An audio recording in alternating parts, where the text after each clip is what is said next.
Buenos días, hermanos, que el Señor les bendiga. Les pido que me acompañen en una oración, por favor, para poder empezar en el estudio de esta mañana.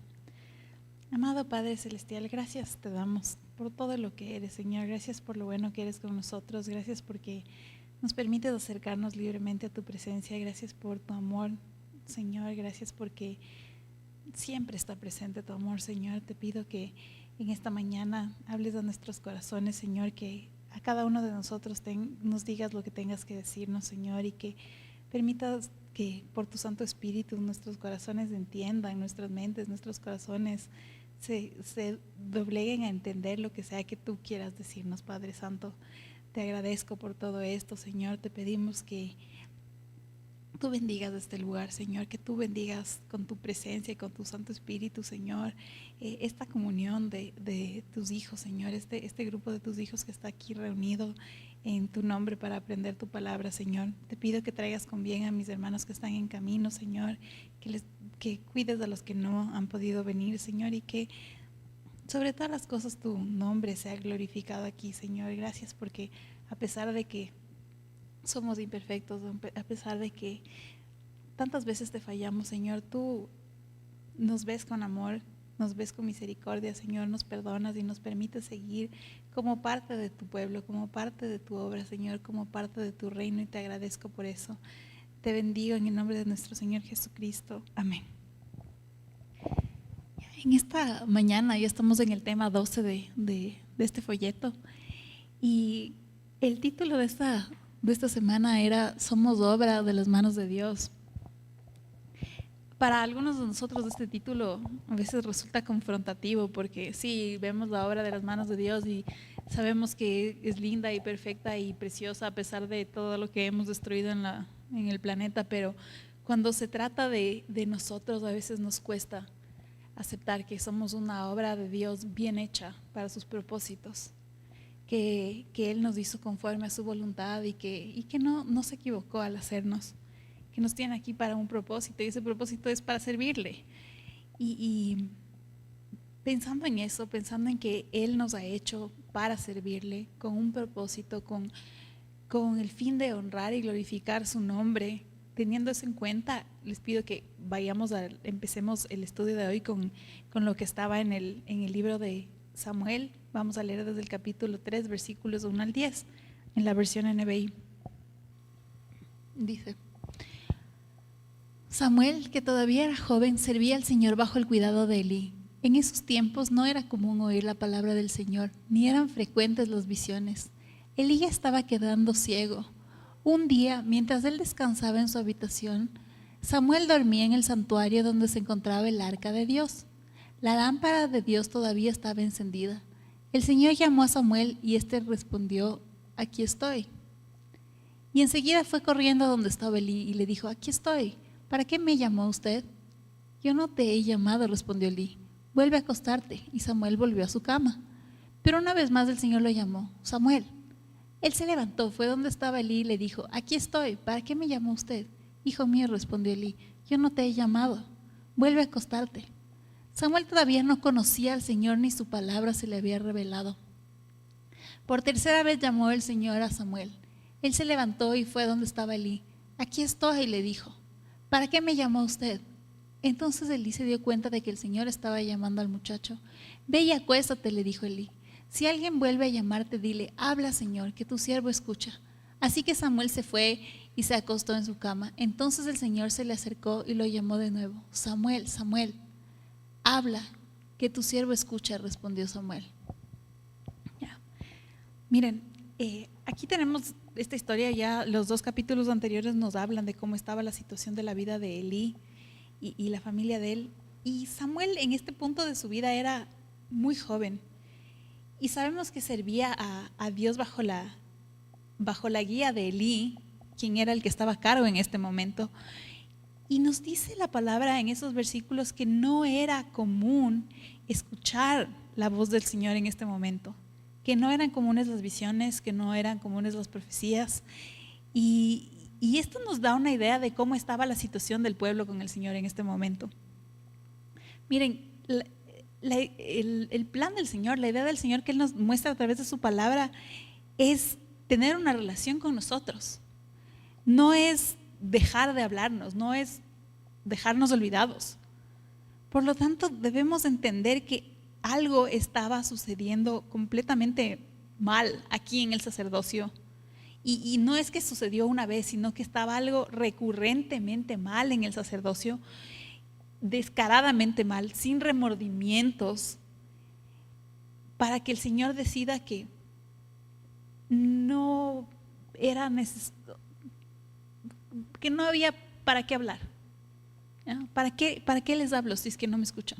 ¿Para qué les digo algo si no quieren hacer lo que yo les digo? Y es muy triste la situación en que se encontraba Israel en este momento. Y si nosotros somos obra de sus manos y el Señor nos hizo, tenemos que tener en cuenta que este pensamiento de que Dios nos hizo, en el mejor de los casos, ya, cuando el mundo dice ya, si Dios existe, Dios nos hizo, pero nos dejó abandonados, nos dejó botados. Miren cómo está el mundo ahora.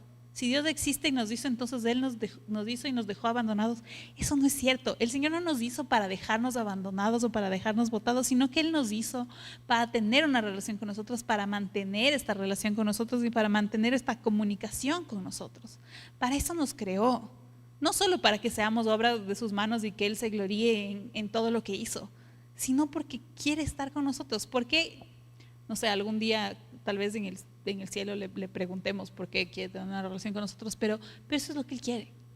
Y no nos hizo para dejarnos aquí botados. Miren, volviendo a la historia de Elí, el comportamiento de los hijos de Elí era realmente asqueroso, esa es la palabra.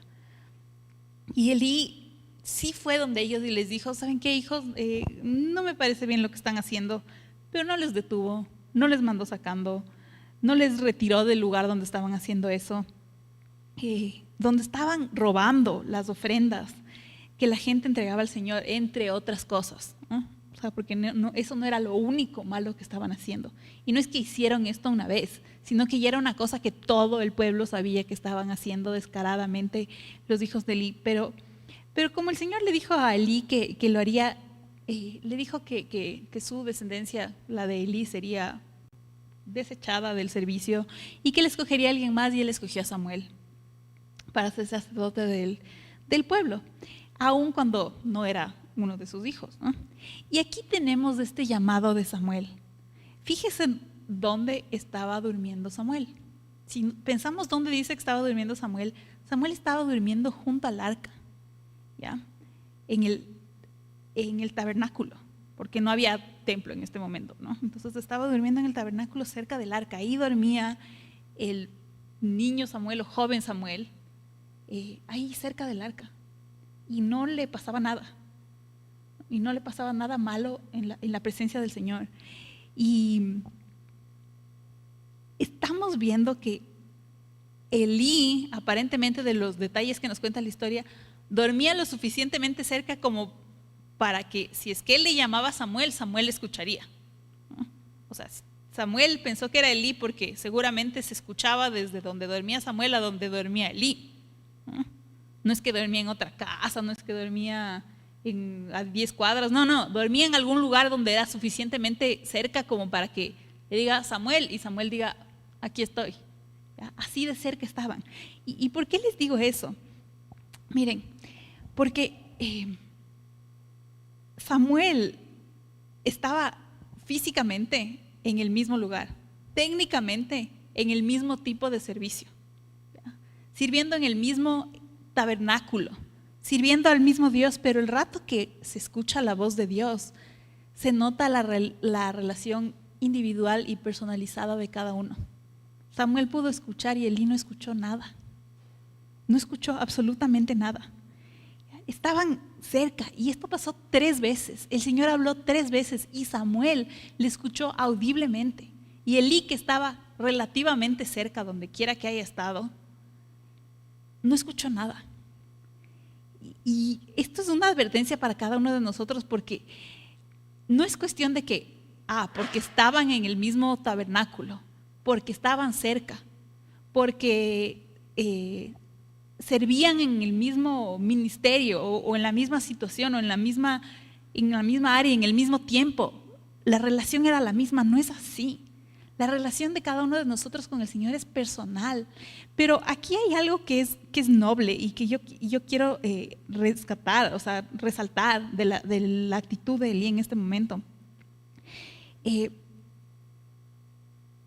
Vemos que Elí, a pesar de que no escuchó nada, él sabía, porque hubo un momento en que sí escuchaba la voz del Señor. En que sí había una revelación del Señor hacia él. Él era el sacerdote, él era el que estaba a cargo. Entonces él sabía cómo fue cuando esto era lo que sucedía con él.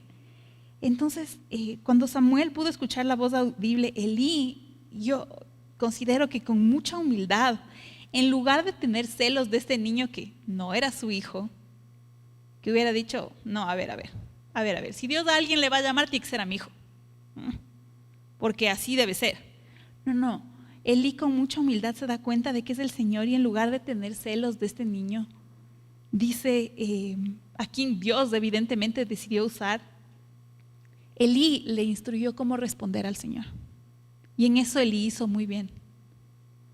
O sea, no es que le dijo, no sé, Samuel, yo creo que estás teniendo pesadillas, no sé qué habrás comido antes de dormir, realmente no sé qué está pasando. No, o sea, Samuel había escuchado del Señor que sus hijos iban a ser, mejor dicho, Elí había escuchado del Señor que sus hijos iban a ser desechados. Había escuchado que iba a levantar a alguien más y con humildad Elí dijo en ese momento, creo que esto es lo que está pasando, le voy a explicar a este niño cómo responder correctamente al llamado del Señor. ¿Ya? Y miren, nosotros, ¿por qué les digo esto? Porque todos nosotros estamos aquí para apoyarnos unos a otros en lo que el Señor nos llame. Sí, somos obra de las manos de Dios, pero no solamente yo, sino todos nosotros. Y estamos aquí para que todo el pueblo del Señor se ha levantado y para apoyarnos unos a otros. No digo para quedarnos solo en lo malo que hizo Elí, porque sí, hizo muchas cosas mal. Y de eso la Biblia claramente nos habla de las consecuencias que él tuvo que enfrentar, pero aquí hay algo que sí hizo bien. Miren, ya, su familia quedaba desechada, ¿no? Él ya sabía que por su linaje no iba a continuar la situación. Y esto era algo trágico. Pero él se dio cuenta que el servicio al Señor, que la obra del Señor, que el servicio en el templo era más importante que él, más importante que su linaje, más importante que su apellido, su nombre, su familia, su lo que sea. Cada uno de nosotros somos llamados por el Señor a hacer distintas cosas. Miren, unos podrán hacer unas cosas, otros otras, y solo el Señor sabe lo que es adecuado para cada uno de nosotros. Habrá algunos a quienes el Señor decida descalificarnos para algún servicio y decir, ¿sabes qué? Tú ya no. Aún cuando en algún momento fuimos llamados para ese servicio, así como fue Elí, decir, ¿sabes qué? Realmente en la situación en la que se encuentra tu vida o tu salud o lo que sea, o tu corazón, o ese dolor que tienes o esa carga que tienes, realmente en este momento ya no estás calificado para ese servicio en el que te llamé. O la otra opción es que el Señor nunca me llame para un servicio que yo quería que me llame. Yo me imaginaba que eso es para lo que el Señor debía llamarme. Yo debería hacer tal cosa, porque a mí me dijeron que yo iba a ser luz para todas las naciones y profeta para todo el mundo, ya, lo que sea. O cualquiera de esas cosas que se pusieron de moda en las últimas décadas y que todos íbamos a ser predicadores internacionales, ministros de las naciones y influencers o lo que sea, ¿ya? Entonces, tal vez el Señor nunca nos llamó para eso, pero eso no significa que no tengamos ninguna parte en la obra del Señor. Miren, en todo caso, mi parte como cuerpo de Cristo es hacer mi parte, sea grande, mediana, pequeña, muy pequeña, ¿ya? Y guiar a los demás, también a enseñarles, así como lo hizo Elí, a responder al llamado. Porque ¿qué hacemos si solo yo respondo al llamado y nadie más sabe cómo hacer esto? ¿Qué pasa con las siguientes generaciones? ¿Qué pasa con los que vienen después de mí si ellos no saben cómo responder al llamado de Dios? Sí, somos obra del Señor, pero nadie sabe qué hacer. ¿Qué logramos con eso? No podemos decir, bueno, si es que no es para mí, entonces no es para nadie. No. Si es que no es para mí, está bien, porque el Señor habrá decidido a quién usará en mi lugar. O quién sí cabe en el perfil que Él quiere para ese momento, para esa circunstancia, para ese tiempo, para lo que sea. Entonces eso pasó aquí. Miren, Elí tenía más conocimiento del Señor, Samuel menos. Sabemos que nos dice que ni siquiera conocía la palabra del Señor todavía Samuel. Pero él fue llamado. Él fue el que estaba llamado. Elí tenía más conocimiento, más años de experiencia, más todo lo que ustedes quieran. Pero él no fue el escogido. Y eso es todo. Nosotros como parte del pueblo del Señor tenemos que querer que como reino, el reino crezca. No solo yo, no ver por mis intereses, sino por todos. Lo que puedo enseñar a los demás les enseño. En lo que puedo levantarles, les levanto. En lo que puedo instruirles en por qué camino ir, eso les instruyo. ¿Quién era ahora de las manos de Dios? ¿De Elí o Samuel? Los dos. Pero cada uno tenía una parte diferente. Y en este momento era el momento de Samuel. Y Elí tuvo la sabiduría de decir, ok, le toca a este niño. Yo le voy, aunque él todavía no sabe, aunque recién está aprendiendo, aunque recién está conociendo, yo voy a mostrarle cómo responder. ¿Ya? Entonces con eso quiero que nos vayamos a Miqueas, porque tenemos este caso, por ejemplo, como Samuel, que no conocía al Señor y recién empezaba. Pero tenemos lo que vamos a ver a continuación en Miqueas, que es un pueblo que ya conociendo al Señor se había apartado. Por favor, vamos a Miqueas 6, del 1 al 8. Les voy a leer. Dicen: escuchen lo que dice el Señor. Levántate, presenta tu caso ante las montañas, deja que las colinas oigan tu voz. Escuchen, montañas, la querella del Señor. Presten atención, firmes cimientos de la tierra. El Señor entra en juicio contra su pueblo, entabla un pleito contra Israel. Pueblo mío, ¿qué te he hecho? Dime en qué te he ofendido. Yo fui quien te sacó de Egipto, quien te libró de esa tierra de esclavitud. Yo envié a Moisés, Aarón y Miriam para que te dirigieran. Recuerda, pueblo mío, lo que tramaba Balac, rey de Moab, y lo que respondió Balán, hijo de Beor. Recuerda tu paso desde Sitín hasta Gilgal y reconoce las hazañas redentoras del Señor. ¿Cómo podré acercarme al Señor y postrarme ante el Dios Altísimo? ¿Podré presentarme con holocaustos o con becerros de un año? ¿Se complacerá el Señor con miles de carneros o con 10,000 arroyos de aceite? ¿Ofreceré a mi primogénito por mi delito, al fruto de mis entrañas por mi pecado? Ya se te ha declarado lo que es bueno, ya se te ha dicho lo que de ti espera el Señor: practicar la justicia, amar la misericordia y humillarte ante tu Dios. Miren, en este pasaje quisiera que pensemos en los momentos de caída en nuestra vida, o de derrota total, de alejamiento total del Señor, así en esos momentos en que estamos en la miseria, miserablemente alejados del Señor, porque nos hemos metido en alguna situación en la que nunca debimos estar. Entonces nos encontramos así, como el pueblo de Israel. Miren, en el caso de Samuel, él no sabía y Elí le estaba enseñando, pero en el caso del pueblo, como en el caso de muchos de nosotros, el pueblo ya conocía al Señor, ya tenían un pacto con el Señor, y aún así se encontraban en esta situación miserable que se encontraban. ¿Por qué? Por su desobediencia. Y eso puede sucedernos a nosotros en cualquier punto de nuestras vidas, cuando decidimos alejarnos del Señor, cuando decidimos hacer nuestra voluntad, cuando decidimos persistir en nuestro pecado, hacer las cosas de nuestra manera, y nuestras vidas van a estar así, tal como la que estaba el pueblo en Miqueas. Pésimo, pésimo. Y este era el pueblo del pacto. No es que era un pueblo que no conocía al Señor y por eso, un pueblo pagano que por eso estaba mal. No.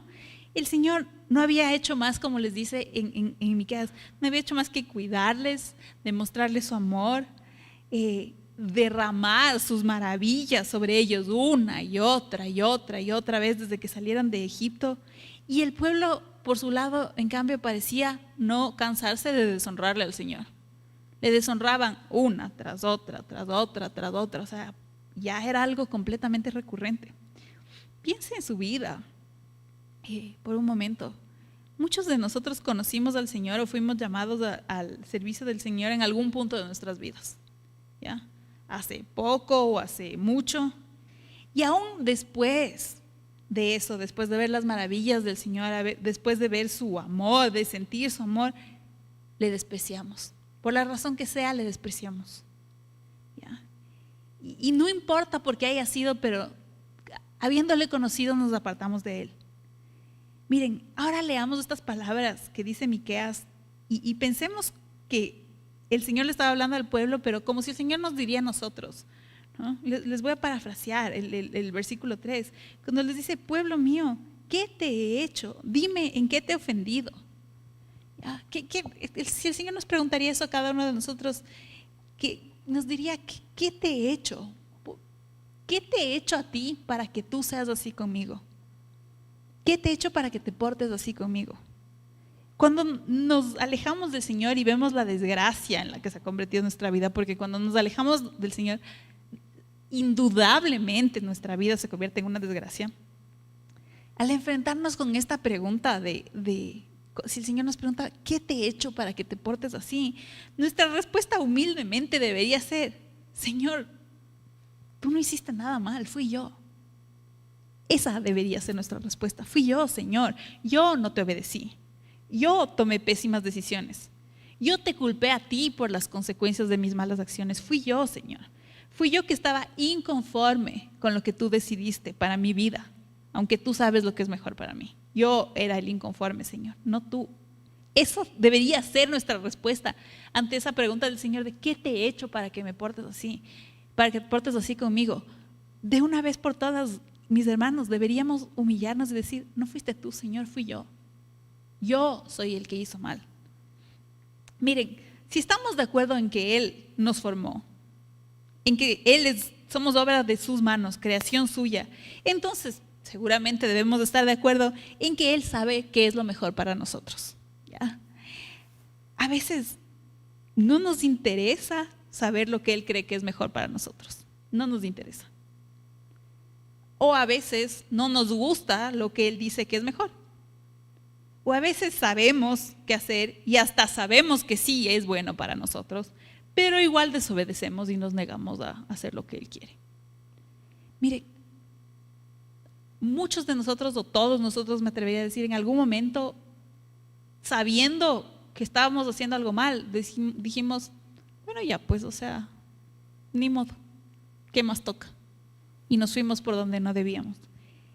Y si en algún momento usted ha estado en una situación así, si ahora se encuentra en una situación así en la que está como el pueblo diciendo: bueno, pues, ¿qué más vamos a hacer si llevamos años en esto?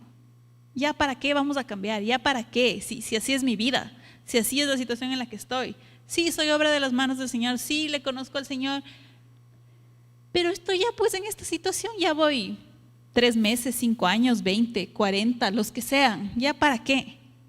¿No? Yo lo que quiero decirles es no es necesario pasar toda nuestra vida conociendo del Señor y aún así lejos de la voluntad de Él. Es absurdo realmente.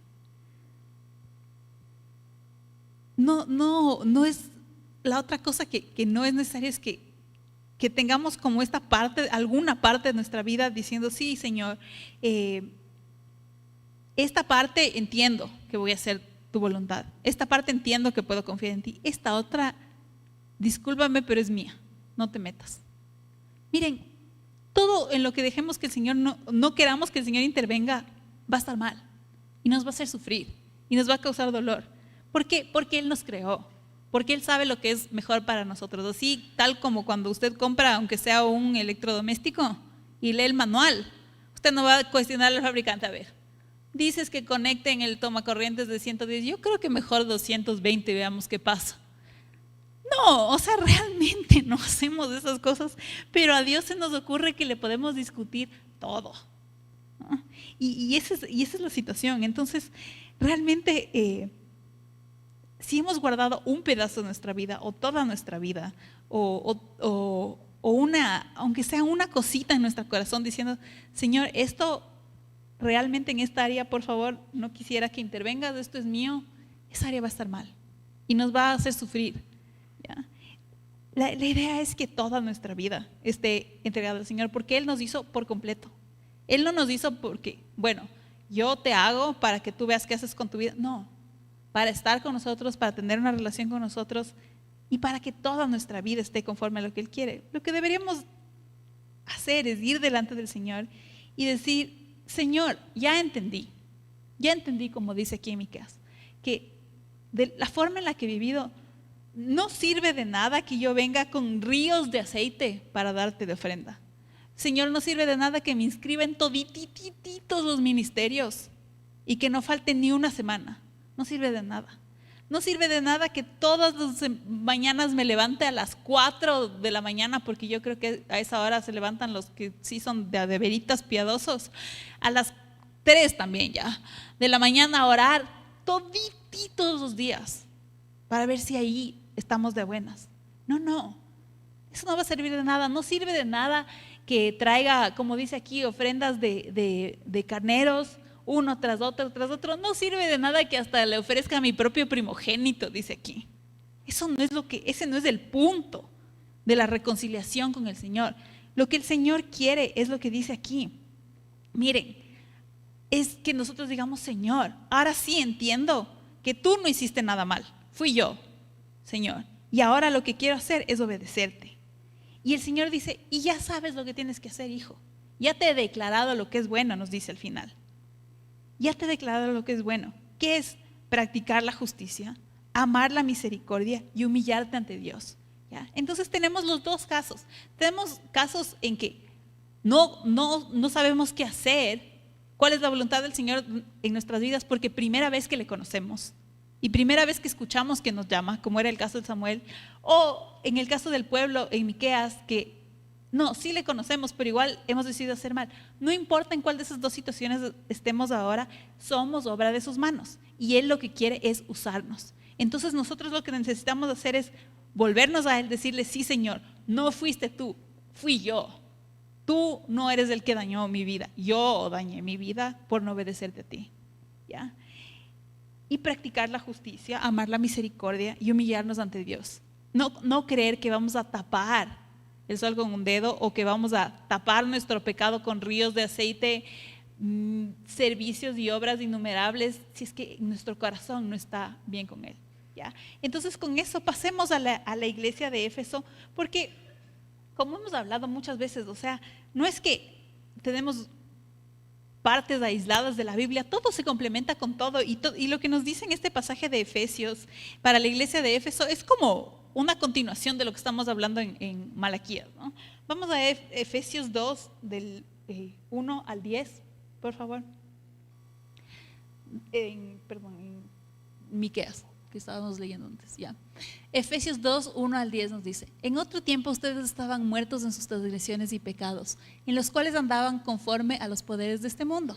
Se conducían según el que gobierna las tinieblas, según el espíritu que ahora ejerce su poder en los que viven en la desobediencia. En ese tiempo también todos nosotros vivíamos como ellos, impulsados por nuestros deseos pecaminosos, siguiendo nuestra propia voluntad y nuestros propósitos. Como los demás, éramos por naturaleza objeto de la ira de Dios. Pero Dios, que es rico en misericordia, por su gran amor por nosotros, nos dio vida con Cristo, aun cuando estábamos muertos en pecados. Por gracia ustedes han sido salvados, y en unión con Cristo Jesús, Dios nos resucitó y nos hizo sentar con Él en las regiones celestiales, para mostrar en los tiempos venideros la incomparable riqueza de su gracia, que por su bondad derramó sobre nosotros en Cristo Jesús. Porque por la gracia ustedes han sido salvados mediante la fe. Esto no procede de ustedes, sino que es regalo de Dios, no por obras para que nadie se jacte. Porque somos hechura de Dios, creados en Cristo Jesús para buenas obras, las cuales Dios dispuso de antemano a fin de que las pongamos en práctica. Miren, aquí está la diferencia de lo que veíamos antes. No es que por las obras nos podemos reconciliar con el Señor. No es que por los ríos de aceite derramado o por las ofrendas de machos cabríos o lo que sea podemos reconciliarnos con Él. No, nos reconciliamos con Él por gracia, por el Señor Jesucristo, porque Él quiere. Porque su misericordia y su gracia son extremas, ¿ya? Pero el punto no es que sí, Él tiene mucha gracia y yo puedo ser salvo y todo eso, pero igual voy a hacer lo que a mí me parezca, porque como yo vivo por la gracia, entonces haré lo que quiera. No, el punto es que el Señor sí creó estas buenas obras para que andemos en ellas. Entonces, estas obras para las que fuimos llamados solo tienen sentido si nuestro corazón está bien con Él. Si no, no sirven. No sirven como compensación, no sirven como pago, no sirven como, ¿qué se podría decir? Como un trueque. Así, Señor, sí sabes que he cometido 2 pecados, entonces te debo 3 obras. No, no funciona así. No funciona así, pero el Señor nos está diciendo, antes éramos así, como lo que vimos en Miqueas. Antes éramos así. Miren, esto de la naturaleza pecaminosa, háganse la idea que es como hemos visto en películas o en lo que sea, documentales, noticias, lo que sea, el tema de cuando personas que son adictas van a Alcohólicos Anónimos o Adictos Anónimos y van y dicen, hola, soy lo que sea, yo soy alcohólico, voy 3 días sin tomar, voy 1 año, voy 10 años. Miren, eso es como nosotros. Hola hermanos, yo soy Andrea, yo tengo naturaleza pecaminosa. Mi tendencia es pecar, pero porque estoy con el Señor, no lo estoy haciendo. Por Él, por Él en mí. ¿Ya? Porque mi carne, mi vida, mi todo siempre va a jalar hacia eso. Pero por Él en mí es que no estoy haciendo eso. Y porque le amo. Y porque sé además que es lo mejor para mí. ¿Ya? Entonces eso es como Él quiere que vivamos. Y ahí tiene sentido cualquiera de las otras cosas que podamos hacer. Las buenas obras que Él ha creado para que andemos en ellas, porque no es que nos creó solo, como les dije, para quedarnos y dejarnos votando y verán allá qué hacen ustedes, ¿no? No, Él es un buen Padre, no es un Padre que nos abandonó. Él hizo estas buenas obras para que andemos en ellas. Entonces, miren, cuando hacíamos lo que nos parecía, estábamos muertos en el pecado, muertos. Aunque hayamos estado con pulso y signos vitales bien, estábamos muertos en el pecado y además enemistados con Dios. O sea, no solo muertos, sino en contra de Dios. ¿Ya?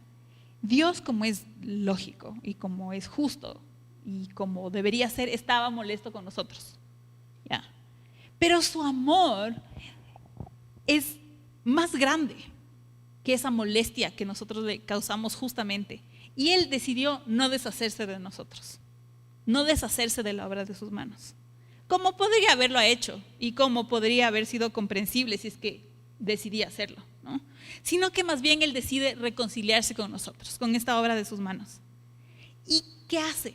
Hace todo un plan a través del Señor Jesucristo. Y a través de eso tenemos la posibilidad de ser salvos. A pesar de nuestra naturaleza pecaminosa. ¿Por qué? Porque ahora Él está en nosotros. Así que nosotros somos salvos mediante la fe en Cristo. Como dijimos, no por los ríos de aceite, no por los sacrificios, no porque me levante a las 4 de la mañana, no porque haga méritos delante de quien sea. No porque me merezco nada, sino por la gracia y por el amor del Señor, que permitió un camino para que otra vez tengamos esta relación con el Padre. Ahora, esas son las buenas nuevas del Evangelio. A eso nos referimos cuando decimos el Evangelio. Sí, estas son las buenas nuevas. Jesús vino, nos salvó por gracia y todo lo que ya sabemos. Pero miren, estas buenas nuevas no solo aplican si es que usted nunca las ha oído antes, o sea, si es que es la primera vez que va a conocer al Señor. Estas buenas nuevas de la gracia aplican para todos nosotros, aún para los que ya conocemos al Señor. Como era el pueblo que estaba haciendo mal vez tras vez tras vez, y aún así el Señor dijo: quiero seguir siendo tu Dios, quiero que tú sigas siendo mi pueblo. Ahora es lo mismo que nos dice a nosotros. Sí, puedes haber estado apartado, puedes haber estado haciendo las cosas mal, me has conocido 1 año, 2, 5, 20, toda tu vida, no importa, estabas haciendo las cosas mal, pero yo quiero que se restaure esta relación. Él quiere, y porque Él da el primer paso, nosotros tenemos la posibilidad de aceptar eso, porque Él podía habernos desechado. O sea, eso tenemos que tener claro. Él estaba en su derecho de decir: hasta ahí queda, ¿no? Pero Él nos permitió esta reconciliación. Ahora, esta reconciliación, como les digo, también aplica para los que ya habiéndole conocido, habiendo estado con Él, habiendo caminado por sus caminos, en algún rato se nos ocurre alejarnos de Él y decir, bueno, hasta aquí llegamos, Señor, yo sé lo que voy a hacer, estoy enojada contigo, tú me hiciste esto por tu culpa, lo que sea, perdí mi trabajo, me quitaste a la persona que yo amo, te llevaste a mi hijo, ahí póngale lo que sea por lo que usted crea que es una razón para estar enojado con el Señor. Mi vida no resultó como yo quería, tú podías haber hecho que las cosas sean diferentes y no lo hiciste, estoy enojada contigo, Señor. Ya. O simplemente, Señor, realmente tus reglas no me parecen, voy a hacer lo que yo quiero. O sea, no importa, si es que aún conociéndole, estamos en un momento así de nuestras vidas, es hora de regresar. ¿Por qué? Porque todavía estamos vivos, ya. Esa es la situación, esa es la maravilla, eso es lo que tenemos que agradecer, que estamos vivos y que todavía hay una oportunidad de regresar a Él y servirle. ¿Por qué? Por su misericordia y por su gracia, ¿ya? Entonces, no se les ocurra, por favor, que ustedes ya conocieron al Señor y se equivocaron y se alejaron, entonces ya no hay nada que hacer. Entonces, mejor se quedan lejos. Entonces, mejor ya no se aparecen ni siquiera cerca de la presencia del Señor. Miren, tenemos como la historia del hijo pródigo. Si nosotros fuimos o hemos sido ese pródigo, podemos regresar. Pero ya, no perdamos el tiempo viviendo ahí entre los cerdos. Ya. Entonces, ¿para qué? ¿Por qué les digo esto? Porque no es que somos obra de sus manos solo para hacer, sino por un propósito. Porque si no, sí, Él nos hizo, sí, somos obra de sus manos, pero no estamos sirviendo para nada. No estamos sirviendo para el propósito que Él nos creó. El punto es que sí, somos obra de sus manos, pero sirvamos para lo que Él quiere que sirvamos.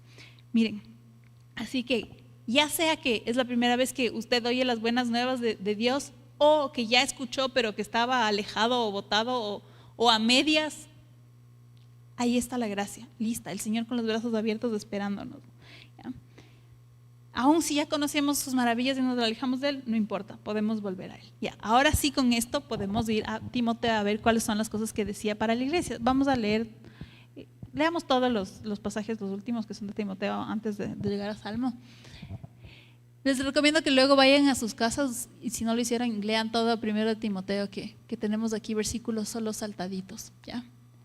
Pablo, apóstol de Cristo Jesús por mandato de Dios nuestro Salvador y de Jesucristo nuestra esperanza, a Timoteo, mi verdadero hijo en la fe. Que Dios el Padre y Cristo Jesús nuestro Señor te concedan gracia, misericordia y paz. Al partir para Macedonia te encargué que permanecieras en Éfeso y les ordenaras a algunos supuestos maestros que dejen de enseñar doctrinas falsas y de prestar atención a leyendas y genealogías interminables. Esas cosas provocan controversias en vez de llevar adelante la obra de Dios que es por la fe. Doy gracias al que me fortalece, Cristo Jesús nuestro Señor, pues me consideró digno de confianza al ponerme a su servicio. Anteriormente yo era un blasfemo, un perseguidor y un insolente, pero Dios tuvo misericordia de mí porque yo era un incrédulo y actuaba con ignorancia.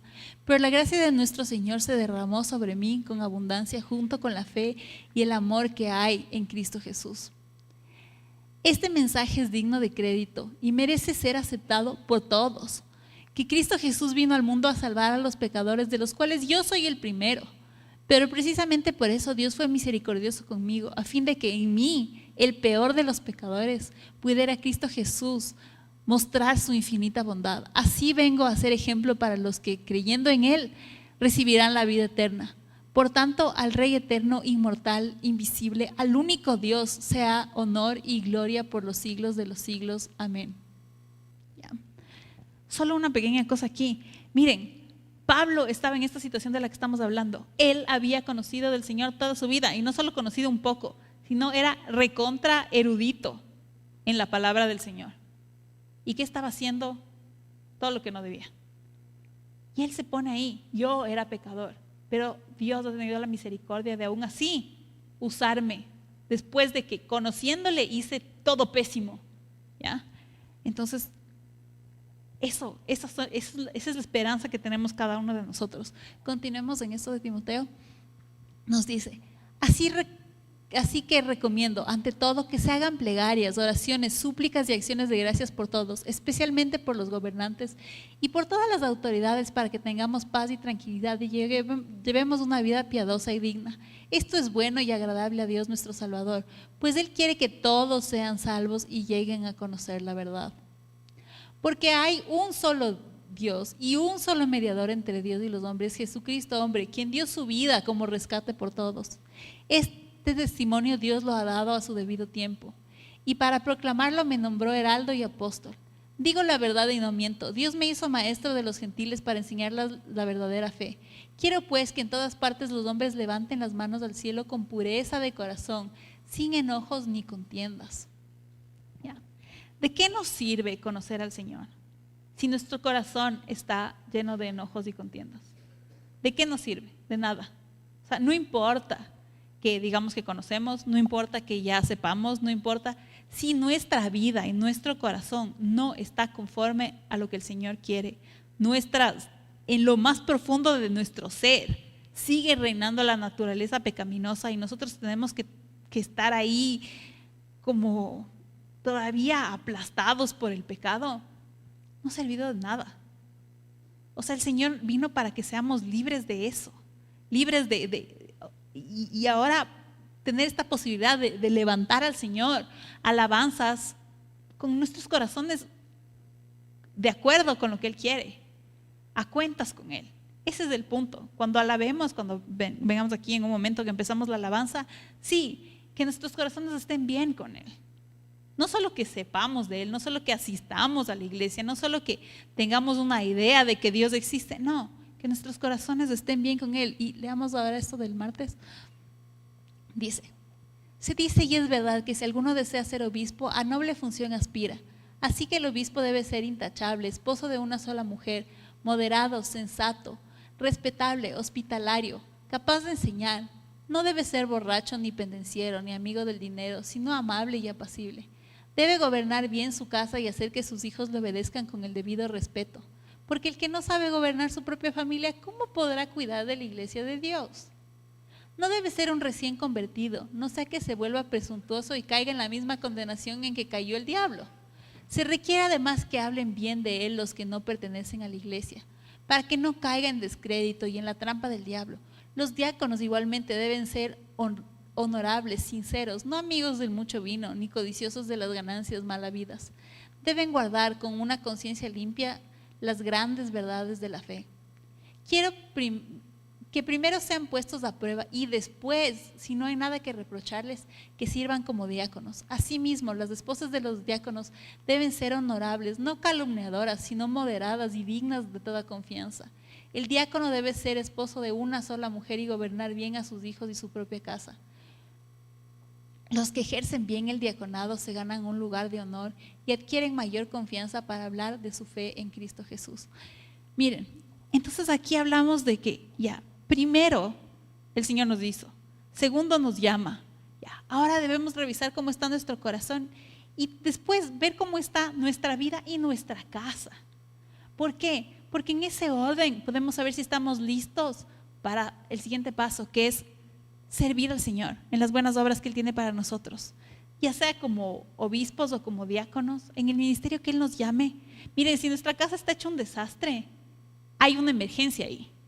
El Señor no dice, bueno, entonces quedas descalificado porque me caes mal. No, sino porque hay algo importante que no quiero que se pierda, que es tu familia. Entonces, hazte cargo de eso primero, arregla esa situación que es una emergencia y luego puedes servir. ¿Ya? No es que porque me caen mal y por eso es que no quiero que los que sus hijos están en rebeldía no sirvan. No, es porque tu hijo es importante y que debes, en este rato, si estarías en una sala de emergencia, el triaje diríamos el brazalete de primera prioridad. A este hay que atenderle primero. Ya, eso es lo que pasa. Entonces ya, yo reconozco que mi corazón está mal, voy delante del Señor, digo, no Señor, no fuiste tú, fui yo, me humillo, hago todo esto, vuelvo al Señor, luego veo a mi alrededor y digo, ¿cómo está mi casa? Ya, mi casa está bien, mi casa está en orden. Entonces, estando mi casa en orden, puedo servir a los demás. Porque la idea del Señor no es lo que ha pasado en generaciones anteriores, que por yo servir y por decir que llevo las buenas nuevas del Evangelio, mi casa quede abandonada, botada, mis hijos, los hijos de pastores, las personas más alejadas del Evangelio, los nietos de pastores no quieren saber nada de la iglesia. Eso ha sido un común para la iglesia. ¿Por qué? Por no hacer caso a esto. Por decir, no, ¿saben qué? Es que no podemos ser tan exagerados. O sea, solo está su hijo en rebeldía, ¿no? Igual es buena gente, igual enseña bien. No, si tu hijo está en rebeldía, no es que quedas descalificado de la obra del Señor, sino que tienes una emergencia que atender. ¿Ya? Si tu matrimonio está en crisis, no es que quedas anulado y nos caes mal. No, tienes una emergencia que atender. Y cuando esa emergencia esté resuelta, entonces podemos continuar con las otras cosas. ¿Ya? Entonces el Señor nos creó, Él sabe lo que es somos obra de sus manos, entonces por favor, como es lógico, hagámosle caso en las cosas que Él dice. Él sabe lo que es mejor para nosotros. A las personas que Él nos esté llamando o que nos haya llamado para el servicio, hagámosle caso. Cuando hay una emergencia, atendamos la emergencia. ¿Ya? Y luego continuemos en las buenas obras. No digamos, bueno, entonces allá alguien se ha de hacer cargo. El Señor me ha llamado para servirle. Nos vemos, familia. Ustedes verán cómo hacen. Chao. No. Entonces, por favor, ¿queremos estar en la obra del Señor? Por supuesto. ¿Queremos que su reino avance? Seguro. Es una maravilla servirle. Eso sí, segurísimo. Es una maravilla servirle al Señor. ¿Cómo? A la manera que Él dice. En orden. Reconociendo cómo estamos nosotros. Reconociendo cómo estamos con Él. Viendo cómo está nuestra familia. Y luego damos los siguientes pasos. Hasta ahí vamos a quedar, mis hermanos. Espero que el resto hayan podido leer en sus casas, y si no, vayan, lean, les recomiendo, que estaba muy interesante todo. Ya, que el Señor les bendiga, y les pido que escuchemos los anuncios y nos preparemos en nuestro corazón para alabar al Señor. Bendiciones.